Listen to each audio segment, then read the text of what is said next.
In London, the U.S. Secretary of State John Kerry is holding talks to end the political deadlock in Libya. The Prime Minister of Libya's embattled unity government is there, along with other foreign secretaries from countries that include the UK, France, as well as Saudi Arabia. 6 months after the UN-backed government arrived in Tripoli, it's failed to end the often violent political crisis. Well, for more on this, I'm now joined by our Simon McGregor-Wood in London. Simon, now, besides the country's ongoing political crisis, Libya's economy seems to be on the verge of collapse. What's the problem here? Yeah, and reading between the lines, that's the principal reason why these fairly short-notice talks have been called by John Kerry, excuse me, and the British Foreign Secretary Boris Johnson, because the World Bank a few days ago said that the Libyan economy was near collapse.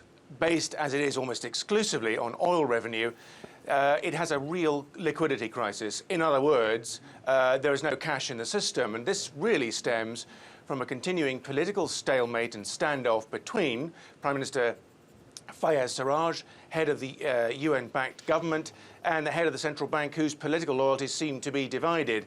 The central bank is the one that's responsible for taking money from the oil company and giving it to the bank to release into the banking system. It is refusing to do that, and so the banks themselves on street corners and in every town and city of Libya are simply running out of cash. People aren't receiving the money for their wages, and this is contributing to the backdrop of political, social and security upheaval that has plagued this country for several years.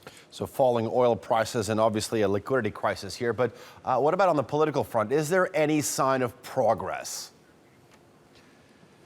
Not much. As you say, this UN-backed government, headed by Prime Minister Fayez Sarraj, came back into Libya in March of this year, and it really only politically and fundamentally has a toehold in the country. It has singularly failed to exert any unity across the country. It still faces a refusal of support from this Eastern-backed government based in Tobruk.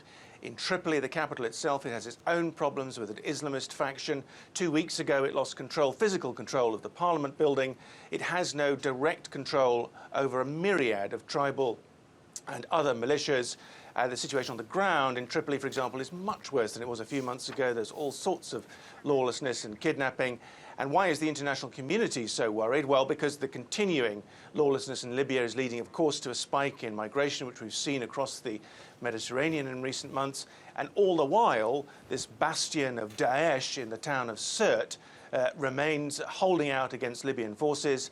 It is a real problem. No political solution in sight for the people of Libya, and this continuing effect of the lawlessness on countries in the region. Okay, all right.